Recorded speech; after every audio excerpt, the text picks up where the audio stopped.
In the last episode, we were hit by an unforecasted hurricane in the middle of the night.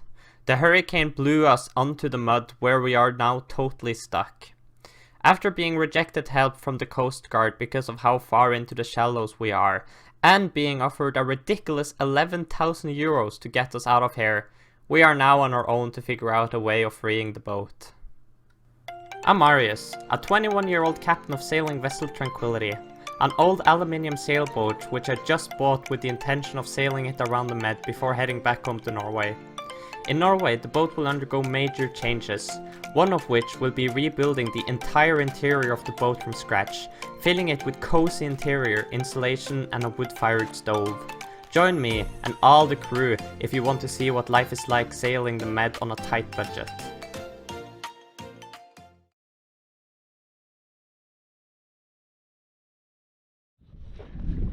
Alright, it's day 2 of being stuck with Fornells, Minorca, and Marius is trying different tactics to getting us loose. We got some people that could help us, and right now they just sent us some prize for 11,000 euros to drag us out. Too much? So now I am trying to find ways of not having to use them. And he's planning on maybe getting help from the other sailboats and attaching multiple ropes to the boat and everyone helping to drag us out.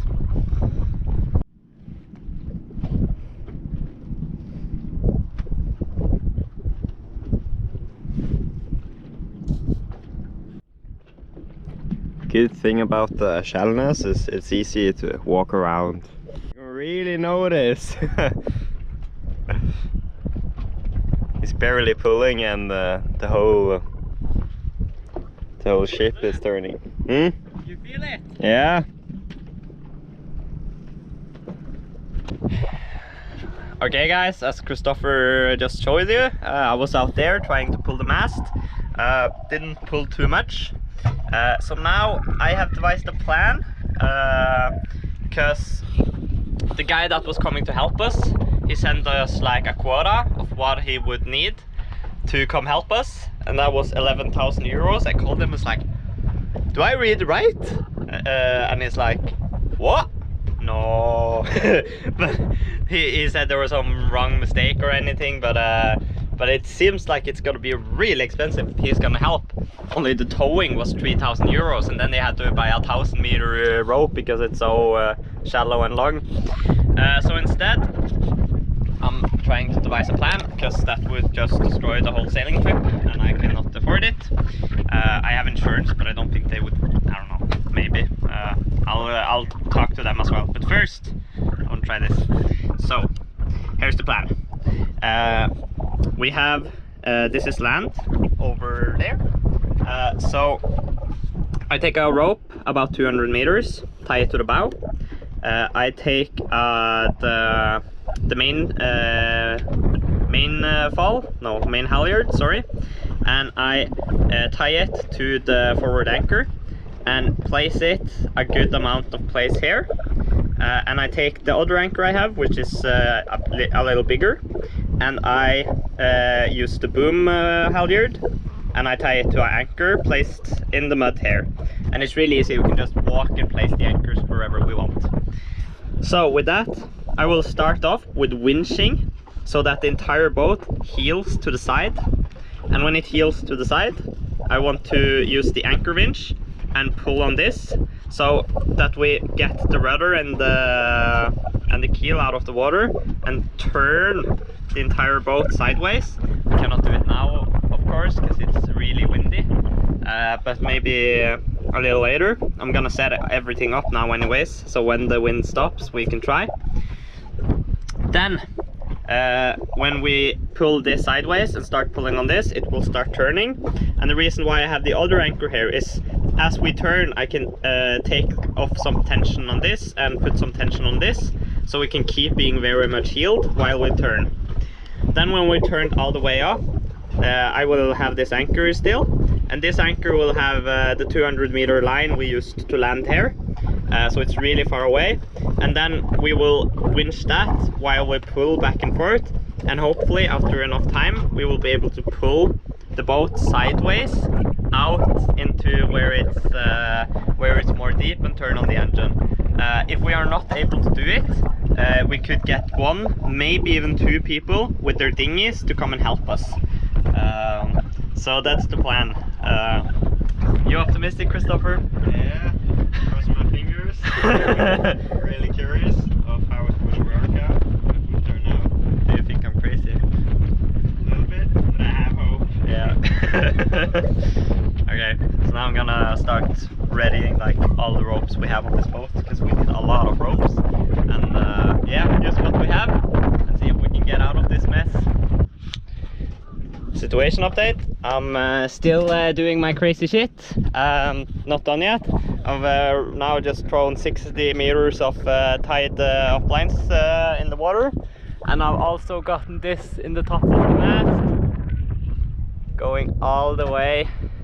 And on that rock over there, I tied the chain around it and then anchored it. So we have very much mechanical advantage on that rock. So there is no way that anchor is going to lose. That rope is tied to the bow, to the anchor windlass, like this. I'm gonna use that to pull, and that's going to be tied off to land. That's the thing. That's what's laying in the water right now.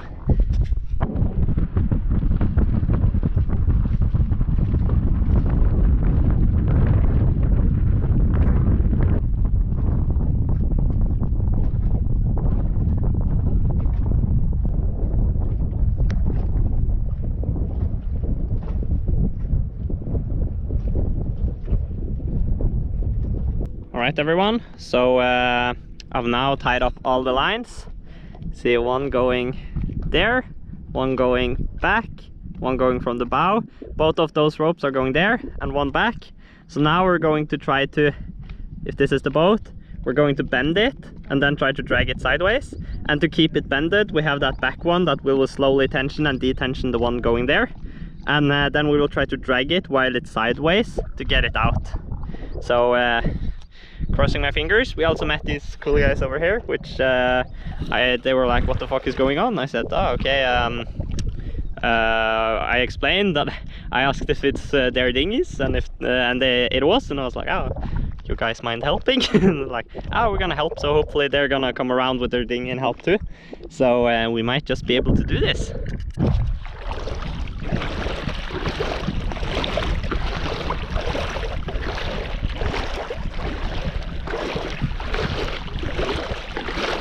Christopher's doing the dishes sideways. Boat is pretty sideways right now already. I think it's just the weight of that rope actually making it a bit sideways, because it wasn't this bad earlier. Okay guys, I've just dug out the grounds from this side. As you can see, it's a lot of clouds here, and Mr. Christopher is standing here with a stick and making all the clay way more easy to penetrate by sticking the pole beside the rudder, because we're going to heel this way, so all of the keel and rudder needs to move up, and this is really hard clay. But now he has been piking a lot, so now I am going to try to winch so that we get sideways. So I'm going to winch that one, which goes to that rock.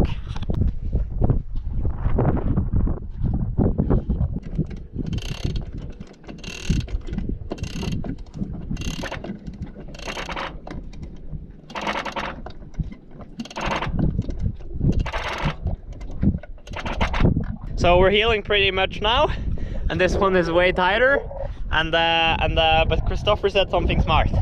I don't want to pike there while you do this. And I was like, yeah, that's a pretty good point. So guys, right now it's working. We are really heeling. I don't know, this is upright. Yeah, this one is really tight right now. A lot of tension. I'm gonna try tensioning this even more. We have got it back to the other bigger winch, so we're really getting a lot of force in it. So Christopher's pretty good at playing guitar, so he's finding his inner bass. This is the rope going on the bow. Good music, Yeah. good tight ropes. Scary. Just a little more. Like the boat only weighs 6 tons, right? Yeah. So if this is 1 ton and we take 2.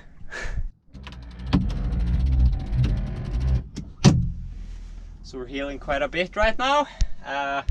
Me and Christopher spent like 2 hours digging.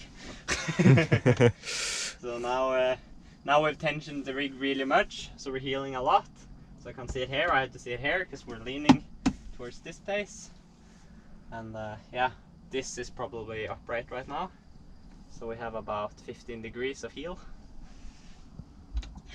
Hard to see. Yeah, So dark. nighttime. Yeah. And this one is getting really tensioned.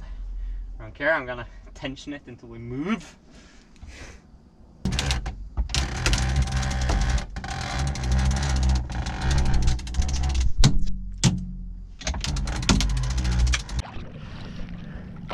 This is the current state of the boat, guys. We've basically tried everything now. We have the bow line as tight as possible, the mast line as tight as possible. We've dug out mud and we've tried pushing and it's still not working. So now we're going to try to call the dinghy guys with the boys over there. Try to get 2 dinghies here and help us drag it out. And hopefully then it will work.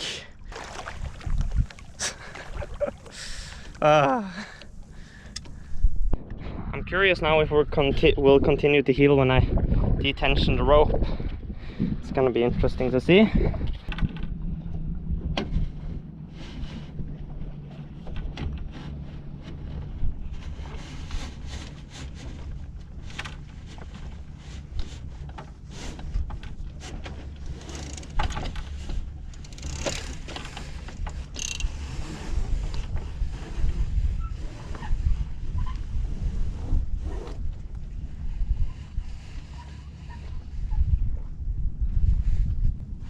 Definitely right it up.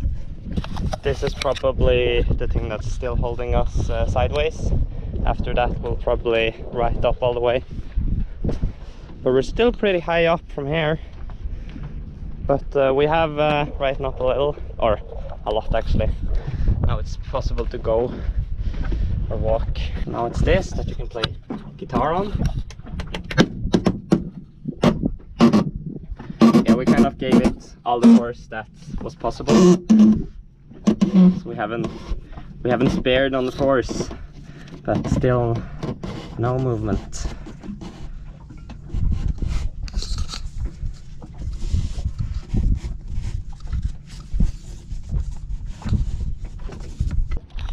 Okay everyone, so now we are ready to be towed. I have a line there. I have a really long line in front there, and I've tied the anchor to the middle of the mast, as you can see. Kind of, the sun is in the way. So now I'm going to follow Christopher first, and then after that I'm going to call the people with the boys here on the VHF and ask for their help to tow us out. Alright guys, it's the next day, or next evening. So we got help from, or there were some guys that is willing to help us. Yesterday we rode into that town 3 kilometers away, and we went around to every like place where they have dinghies, like working dinghies, and they are doing a lot of stand-up sailing and as well as dinghy sailing and stuff. And then some of the instructors are driving around in powerful dinghies. So we went to every single shop where there was people in dinghies, and we explained, yeah, we're stranded here, you see it's the sailboat, it's over there, right? And people started, or we got some people that is willing to help on Monday. Now it's Sunday, so and we did that yesterday. But there was also this morning, it was a Macedonia guard, like So I think it's like the people that is watching the plants here, because we're kind of screwing up the ecosystem by being here. It's not allowed, but we were blown into here by the storm, and they really want us to get out, so they're trying to help. And they have a 70 horsepower dinghy. So today he's tried to drag us out, but I told him that we would need 2 dinghies, but he wanted to try anyways, and it didn't work. So this evening he was going to come to with 2 dinghies, but he were just here and told him that his partner couldn't right now, and they would come back tomorrow at 11:30, but then it's gonna blow a lot, so but I mean, if you have 140 horsepower, the wind won't really make that much difference, I think. So but me and Christopher are getting less and less optimistic about it all.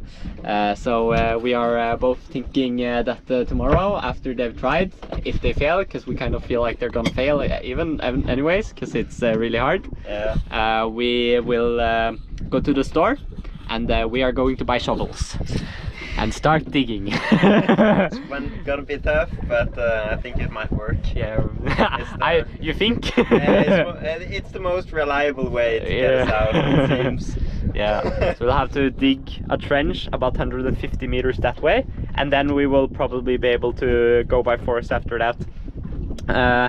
Posidonia guard not pretty happy, I think, about that. I told him, and the guy that was here was like just feeling sorry for us, so he felt okay about it, I think. But yeah, we don't want to fuck up the plants and stuff, but like the entire bay is plants, so I think it's more of like, if everyone start anchoring here, it will fuck up like all of the grass, but it's like we have to get out.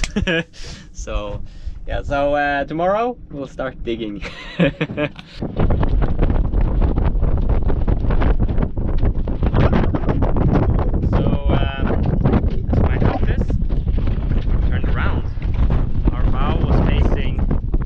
This way yesterday.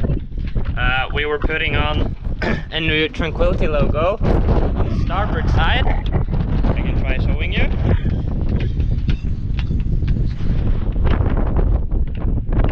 There. And while we were doing that, the bow just suddenly started twisting, because there is very little tide here, but there is some tide here. Enough so that we were able to push the bow around yesterday, because it was really high tide, like 0.05 meters higher than low tide, or actually 0.1 meter, so it was actually kind of a bit. Yesterday there was coming some guys that was going to help us drag it in that time, but both of them couldn't come, so they're gonna come, said they were gonna come now, but it's low tide, and as you can see it's blowing a lot. So I'm kind of pessimistic. It might be this guy coming over here actually, so I'll have to talk with him now. Yesterday, high tide, you see we turned the boat. Yeah, so now it's sideways. Okay guys, so as you didn't really see, but he was here, and he didn't bring his partner, so yeah, they couldn't drag today, as I kind of was expecting. Or maybe they would try, I don't know, but I wasn't optimistic that it would work. Low tide, like gale winds against us. So yeah, Christopher is at the market buying shovels, and we're going to dig a trench for a rudder. Then when high tides come around, hopefully we'll be strong enough to push the bow into the wind. Just in case, I got his phone number, so I can call him if we need him to just shift the bow a little, then drive out. The trench needs to be at least 150 meters, but 2 shovels, 8 hours, and blasting music, I think that will be working just fine. So that's where we are right now, but what can you do? This is the last day we have the chance to leave before, if not, Christopher is not gonna catch his flight, and I have 4 people waiting in Sardinia, because I was going to come a week before just in case something like this happened, but now time is kind of running short. I've told everyone, and they're totally okay about it, but a little stressful, and if we don't catch this wind window and Christopher leaves, well, one thing, can you do a 2-day crossing alone on this boat? Would have to pick up some crew here in Menorca, and Menorca is a small island. that compared with that we have to get the boat, like we have to have wind. So after this weather window, the wind's gonna die, and then it's going to be against us and all hell. So hopefully our plan is to dig until we can't dig anymore, till we die of digging. Just like, if we have to dig until 3 o'clock in the morning, we dig until 3 o'clock in the morning so we can get onto sea and then start sailing, because we need to get out. So I'm gonna notify Christopher now that they didn't tow us and we'll need shovels.